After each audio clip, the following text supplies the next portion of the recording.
Assalamualaikum warahmatullahi wabarakatuh. Banyak sekali pertanyaan jamaah, Ustadz kasih kami channel untuk kajian anak-anak muda.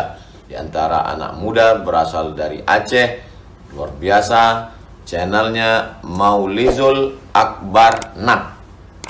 Tonton, subscribe, like, share, komen. Assalamualaikum warahmatullahi wabarakatuh.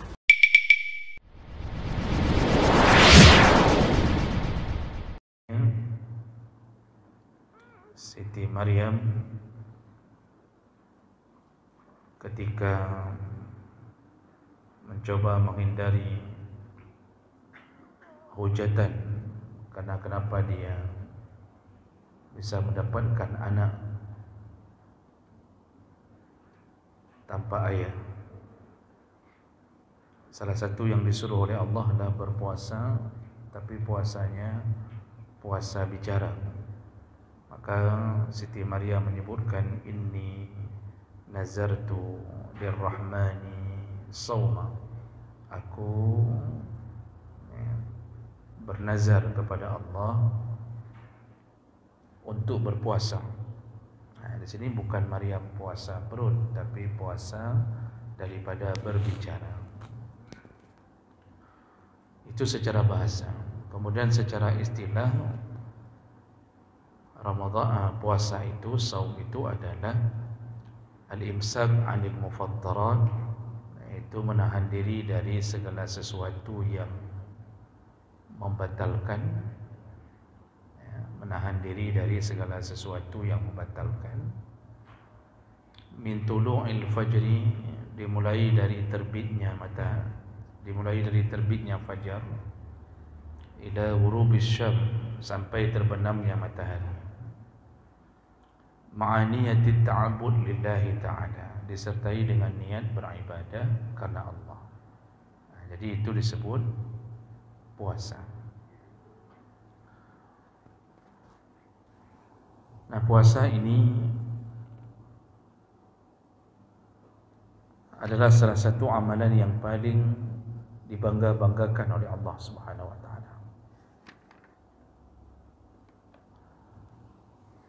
Di antara kelebihan orang yang melakukan puasa, terutama yang dimaksudlah puasa Ramadan, Nabi SAW menjelaskan melalui hadis qudsi dari Abi Hurairah radhiyallahu anhu, anna Rasulullah SAW qala Allah azza wa jalla, Allah berkata. Berarti ini hadis qudsi. Kalau sudah Allah berkata, berarti hadis qudsi. Kullu amali ibni Adam lahu illa siyam, fa innahu li wa ana ajzi bihi. Jadi kata Allah, semua amalan anak Adam itu dia mendapatkan pahala sesuai dengan keinginannya. Artinya setiap amal saleh kita itu sudah ditetapkan pahala antara 10 sampai 700 kali lipat. Setiap amal saleh boleh 10 minimal, atau 700 kali lipat. Semuanya, bayar zakat begitu, salat begitu, semuanya. Illa siyam, kecuali puasa Ramadan. Fa innahu li, puasa Ramadan itu milikku, wa ana ajzi bihi, dan akulah yang langsung membalasnya.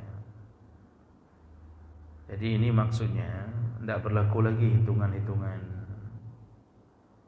antara 10 sampai 700.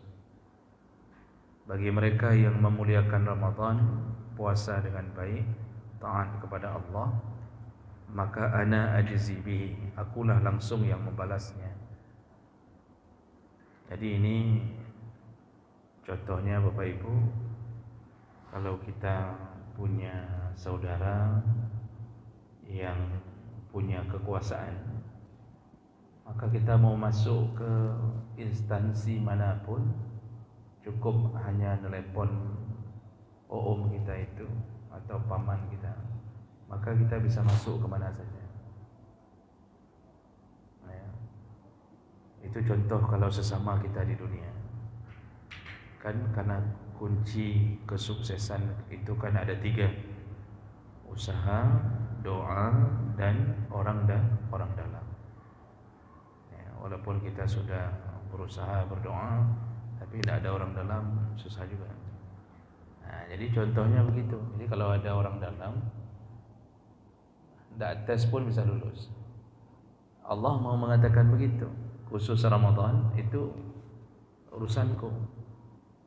Jadi seakan-akan Allah mengatakan malaikat, tidak usah tulis-tulis pahala orang yang diterima puasanya, aku langsung yang akan membalasnya.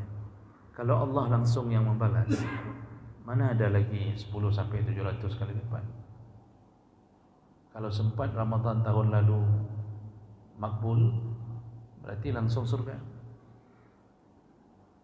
Nah, itu contohnya. Makanya ini menunjukkan keistimewaan Ramadan. Lalu Rasulullah menyambung, wasiyamu junnah, dan puasa itu adalah perisai. Puasa itu perisai. Perisai apa ini? Dari api neraka. Fa iza kana yaumu sawmi ahadikum, kalau salah seorang di antara kalian sedang berpuasa, fala yarfus, janganlah dia berbicara yang kotor-kotor. Jadi kalau mau Ramadannya diterima Allah sebagai perisainya untuk tidak masuk neraka, selama Ramadan jangan bicara yang kotor-kotor.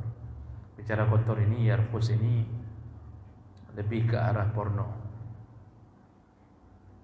Wala yaskhab, dan juga jangan mencaci maki. Jangan mencaci maki. Jadi hati-hati kalau Ramadan mulut kita tidak tertahankan untuk mencaci maki. Fa in syatamahu ahadun aw qatalahu, kalau salah seorang mencacimu atau mengajakmu bertengkar. Jadi kalau dalam Ramadan itu ada orang yang mencaci kita atau mengajak kita bertengkar, falyaqul, hendaknya kita menjawab tantangan dia dengan kalimat inni shaim, aku sedang puasa. Jadi bayangkan disuruh jaga Ramadan, sampai jangan ladeni orang-orang yang sedang mengajak kita bertengkar. Cukup jawab aku sedang puasa.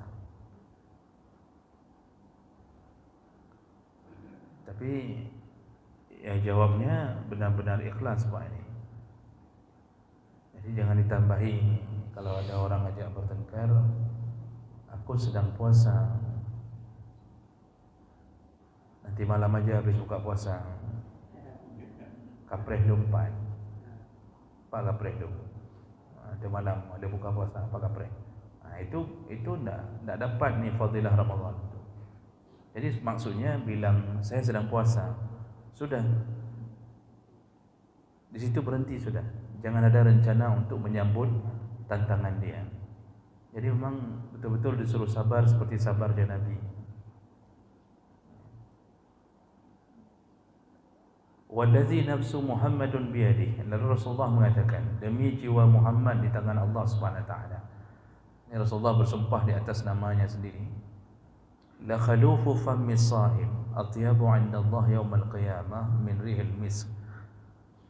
Sungguh bau mulutnya orang yang berpuasa itu lebih mulia di sisi Allah daripada bau kasturi surga.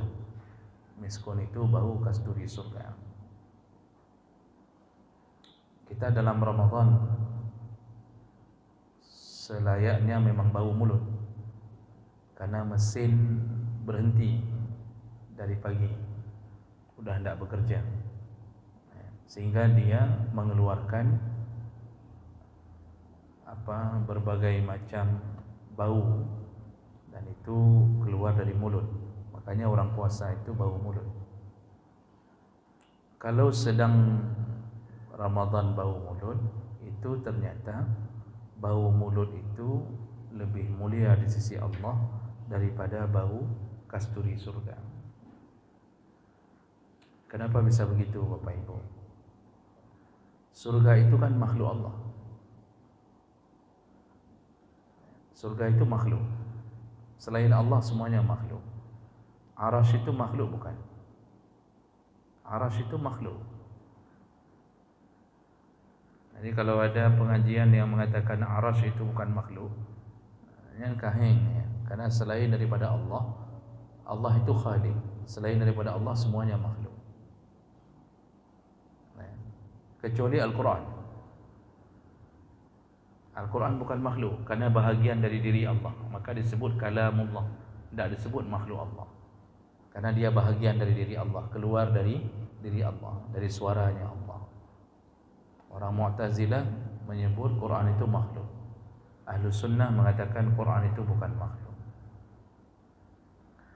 Jadi surga itu makhluk Allah, dan dia tidak dibebani apapun oleh Allah. Surga itu tidak disuruh puasa, tidak disuruh salat, tidak disuruh tahan hawa nafsu.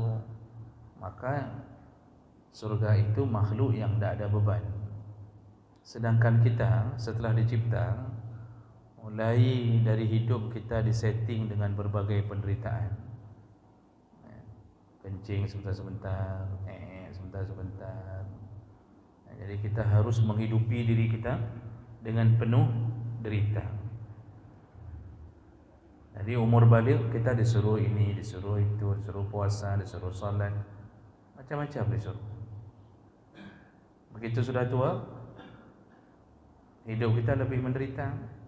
Kembali ke dunia anak-anak, terkencing-kencing, keluar sendiri, ada yang sudah stroke, macam-macam.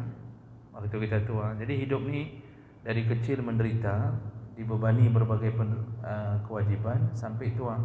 Salah satu kewajiban yang kita lakukan dengan taat adalah puasa.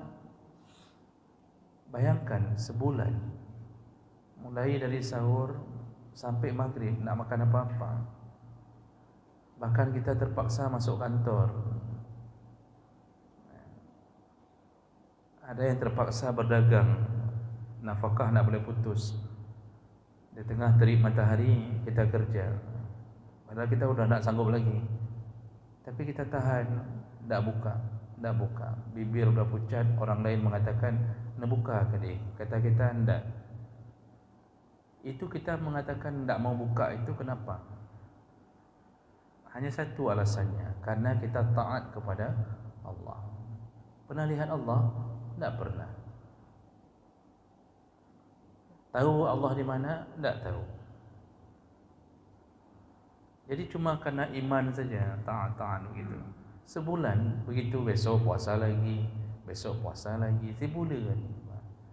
Jadi kerana taat kita ini menyebabkan Allah memuliakan sampai bau mulut kita lebih wangi daripada wangi surga. Itu menunjukkan kelebihan kita yang taat kepada Allah. Nah, ini yang Nabi katakan bahawa saking hebatnya orang puasa sampai bau mulutnya itu berbau, tapi mulia di sisi Allah. Tapi ini ukurannya di sisi Allah ya Bapak Ibu, bukan di sisi sesama manusia. Jadi jangan sampai bulan Ramadan kita memamerkan bau mulut kita dengan sesama manusia. Jadi kemana-mana kita pergi, kita sana, kita sini, lalu kita mengatakan bahawa ini lebih wangi daripada kasturi, itu orang tetap benci. Kemudian Nabi sambung, walis-shaim farhatan, orang puasa itu ada dua kebahagiaan. Orang puasa Ramadan itu ada dua kebahagiaan. Yang pertama yaitu bahagia iza aftara fariha bifitrihi, yaitu bahagia ketika sedang berbuka. Bapak Ibu bisa membayangkan kan, sudah berapa tahun kita puasa Ramadan, detik-detik paling membahagiakan itu adalah ketika detik-detik menunggu azan maghrib. Dan itu lebih membahagiakan daripada detik-detik proklamasi.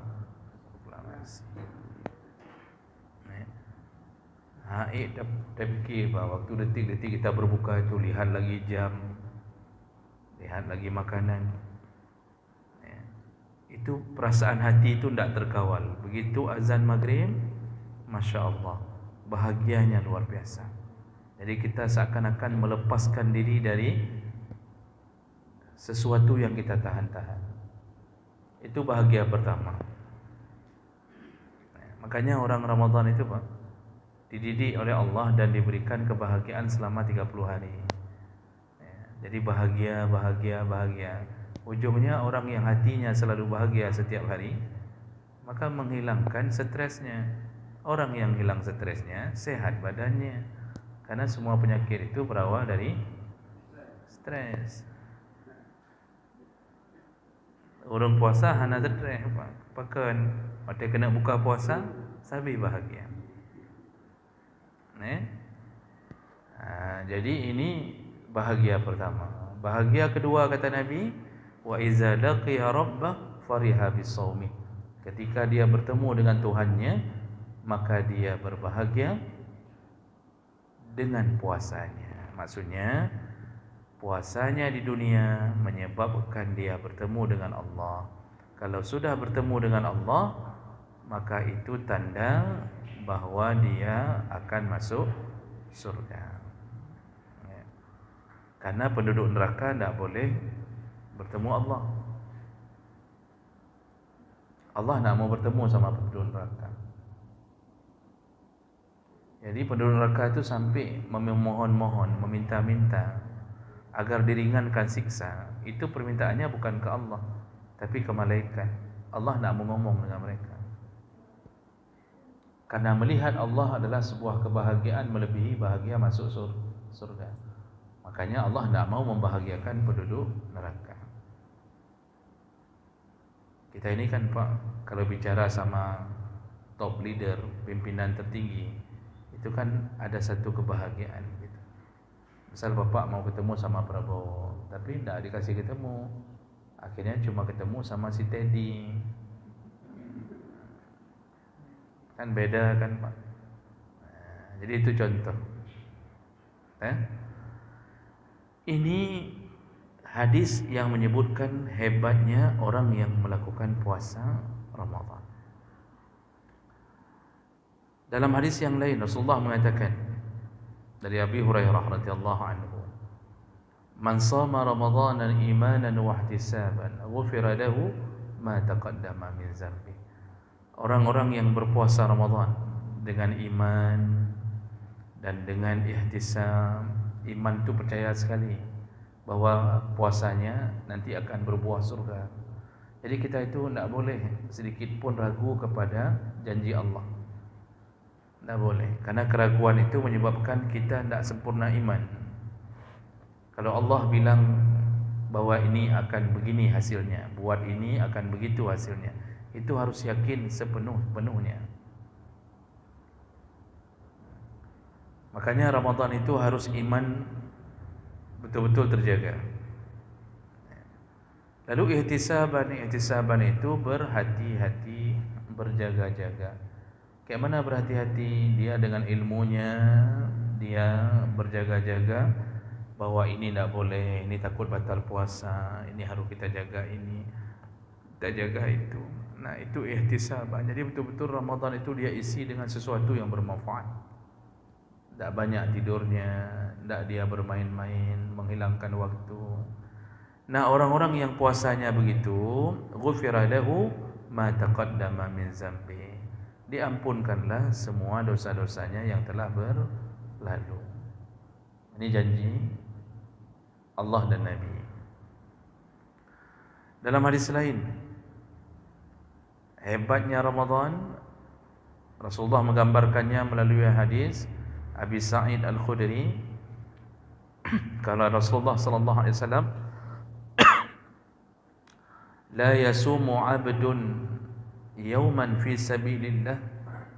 Kalau ada seorang yang berpuasa di jalan Allah, maksud di jalan Allah,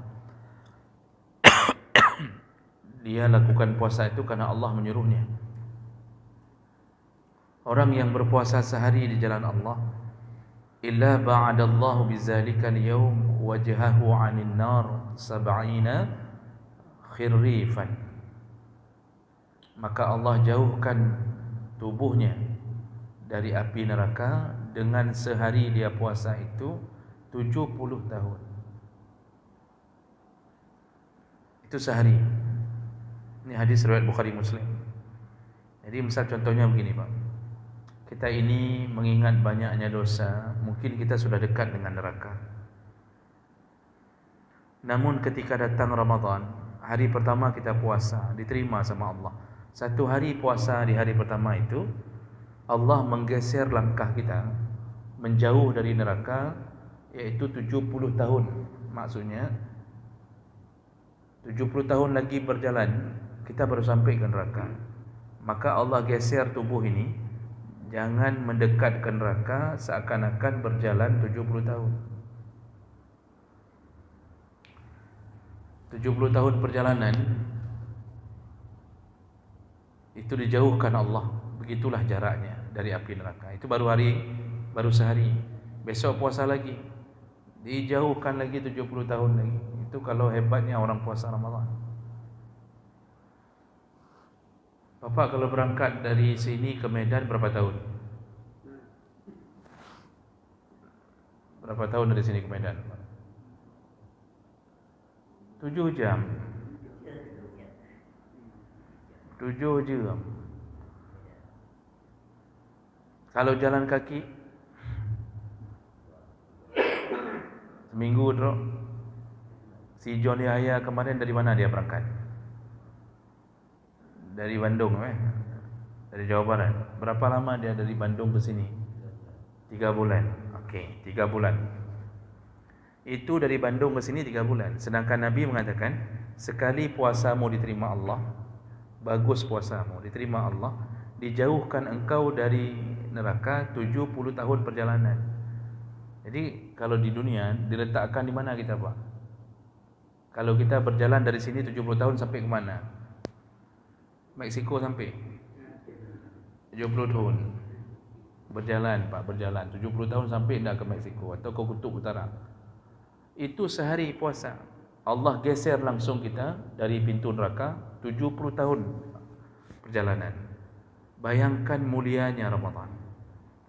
Itulah makanya orang-orang, Pak, mempersiapkan Ramadan tu asal-asalan, maksudnya eceh-eceh. Alah, nanti ada yang mengatakan, kaduk Ramadan dah, udah sampai lagi Ramadan. Tapi persiapan tak ada, menuntut ilmu tak ada. Jadi masuk orang ke Ramadan, dia pun masuk Ramadan. Akibatnya apa? Karena hendak dijiwai dengan iman, puasanya ya kayak gitu aja. Tidur pagi, bangun siang, salat zuhur, tidur lagi, bangun lagi untuk salat asar, lepas itu tidur lagi.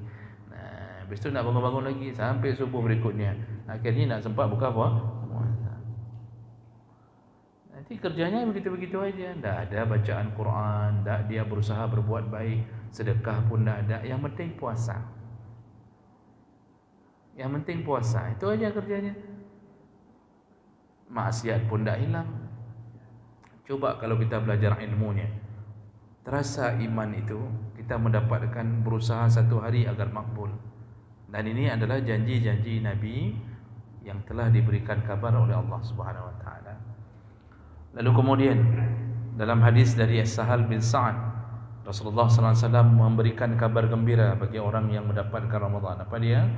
Kata Rasulullah, inna fil jannati baban yuqalu lahu ar-rayyan. Di dalam surga itu ada satu pintu, namanya ar-rayyan. Surga itu seluas apa? Langit dan bumi. Arduhas samawatu wal ard. Surga itu seluas langit dan bumi. Langit itu berapa petala? 7 tingkat. Sab'a samawat. Seluas 7 petala langit kemudian seluas bumi. Jadi kalau kita lihat tafsir hadis itu kan bumi yang dimaksud selain langit. Jadi galaksi Andromeda kita ini kan selain daripada langit Pak, kita berada di sistem galaksi disebut. Jadi dalam galaksi ini kan semesta ini, dalam galaksi ini kan ada macam-macam planet. Jadi surga itu seluas langit yang telah dibentuk oleh Allah, juga seluas bumi. Bumi apa? Kalau kita fikir cuma bumi tempat kita duduk, kecil kali. Bumi tempat kita duduk kan termasuk, bumi ini kan planet, termasuk planet yang paling kecil di antara planet-planet yang sudah ditemukan. Jadi kan kita pelajaran dulu apa? Planet paling besar apa Pak? Pluto atau Jupiter?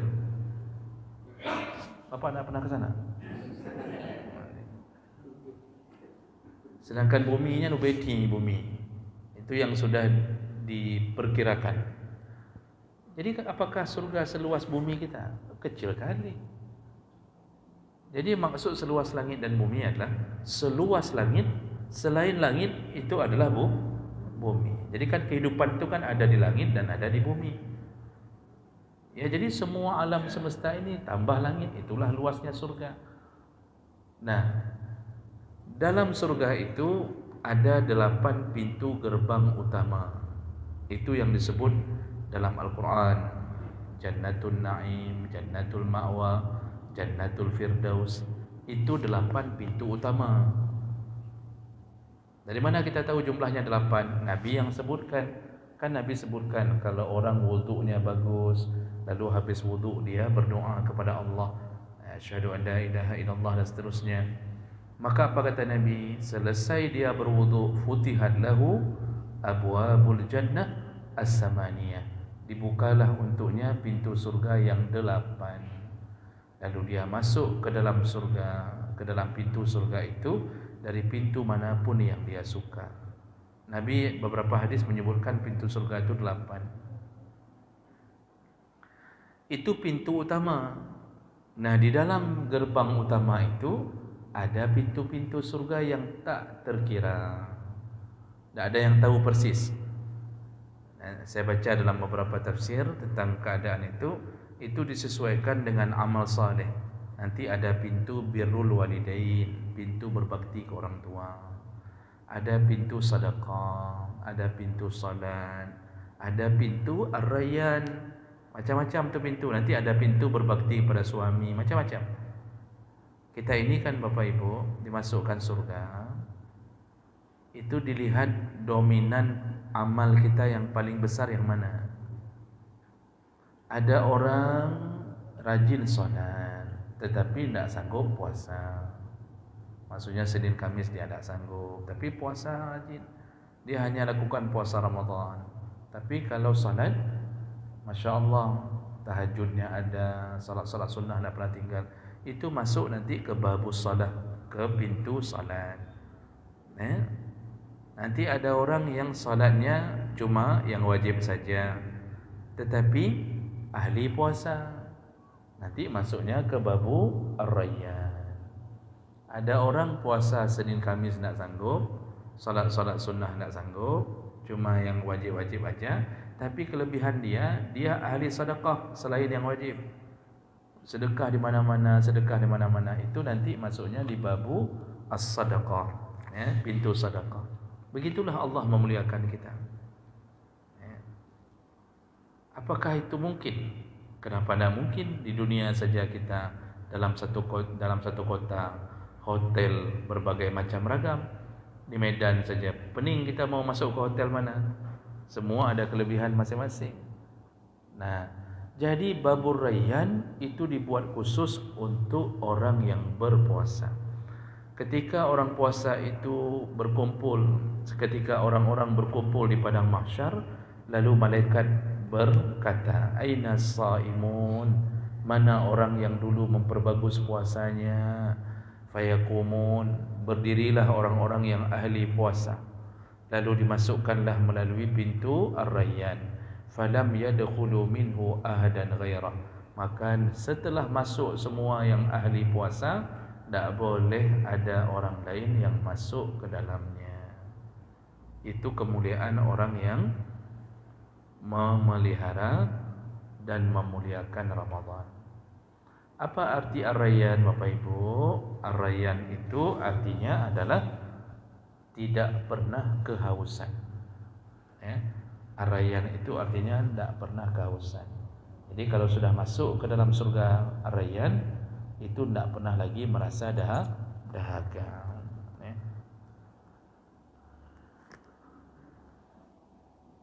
Baik, jadi itulah kelebihan-kelebihan orang yang melakukan Ramadan. Dan banyak sekali hadis-hadisnya yang tidak mungkin kita habiskan satu persatu. Baik, apa hikmah Ramadan itu diturunkan oleh Allah Subhanahu Wa Taala? Banyak sekali, Pak. Puasa itu banyak sekali hikmahnya. Tapi yang perlu kita ambil kesimpulan, semua yang Allah bebankan kepada kita itu ujungnya adalah membentuk akhlak yang mulia. Ingat kembali hadis Nabi bahwa Rasulullah berkata, "Innama bu'istu liutammima makarimal akhlak." Aku itu diutus hanya untuk menyempurnakan akhlak. Jadi tujuan Nabi diutus ke dunia adalah menyempurnakan akhlak. Dan untuk menyempurnakan akhlak itu, pelajaran pertama yang diajarkanlah kenalilah siapa penciptamu.